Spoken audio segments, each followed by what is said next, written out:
Hello, this is Irene Reamer with another chat on the current planetary forces. Today is April 5th. We are 2 days from the full moon on April 7th. The moon will be full in the sign of Libra, and Libra has to do with marriages, partners, close relationships, very close, significant others. And it also has to do with balance, cooperation, harmony. So we have to be mindful of our relationships, our close relationships. And on the other side, the sun is in the sign of Aries. And Aries is the head. Libra is opposite to Aries. So that's why it has to do with our opposite, our significant other. It also has to do with our other self, our inner self, because we have a manifested self that can be perceived with the senses, the matter, and then we have the inner self, just as the moon has two faces, one that we can see and the other one we cannot see. We also have that. We have a face in us that we cannot see. That is the most important part of us because it is linked to God. We are part of God. So today, the moon is in Virgo, in the sign of health and maintaining health. It's in the sign of sickness too. It is a sign that is worries too much if we are not in sync with knowledge of what's going on. We can worry too much when the moon is in Virgo. And the sun being in Aries is telling us have courage. And the moon in Virgo is worried. So are you going to have courage or are you going to worry? Because you can have courage and take action. That's Aries.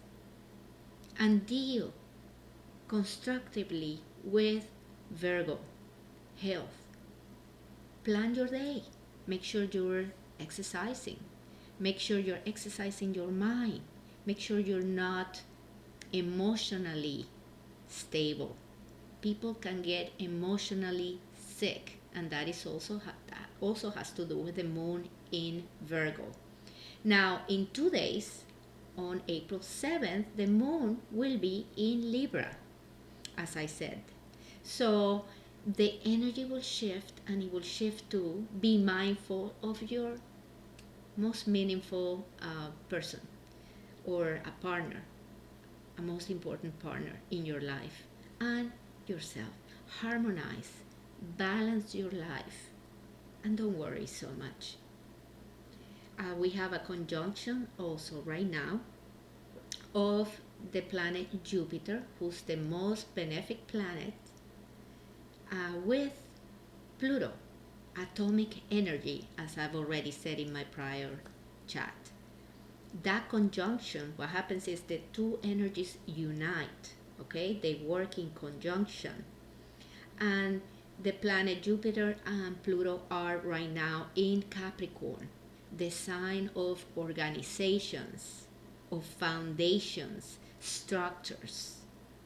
Okay, so we see how change, because Pluto has to do with radical change, how this is an expansion of this radical change energy of the structures. Nothing will ever be the same. Things are going to change. And at the same time, Saturn, which was in the sign of Capricorn at the beginning of the year, has now moved into the sign of Aquarius, the sign of change.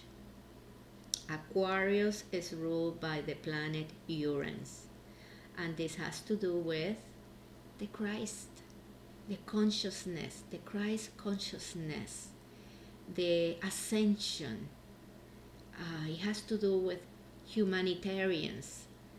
It is represented, the sign of Aquarius, by the water bearer. So this is the last age of this cycle. As I mentioned in my previous chat, back in 2012 on the solstice, December 21st, 2012, we saw the ending of the age of Pisces, and that was the age of blind faith, the age of believing, blind faith. We went into now the age of knowing. So now people are going to want to know. People are going to know. We're going to know truth. And Jupiter has to do with truth as well. Truth in conjunction with Pluto, atomic change. This is a time where our truth will be transformed, our truth will be revealed, okay? Because Pluto is transformation, regeneration.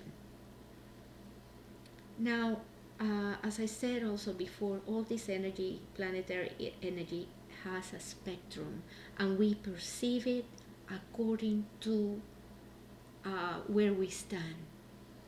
Are we resonating to the higher frequencies of the planets and the signs, or are we resonating to the lower frequencies?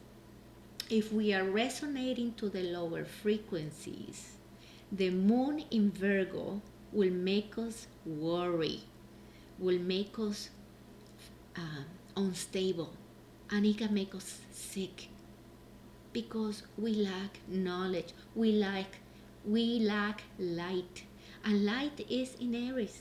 Aries is saying, wake up, and Uranus is the sign of the water bearer who tells us to wake up.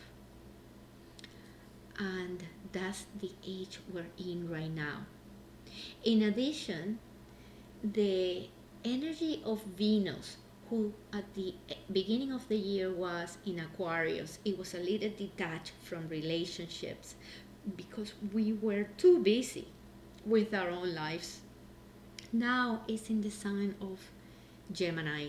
So we are putting more energy, okay, Mars energy, in being humanitarians.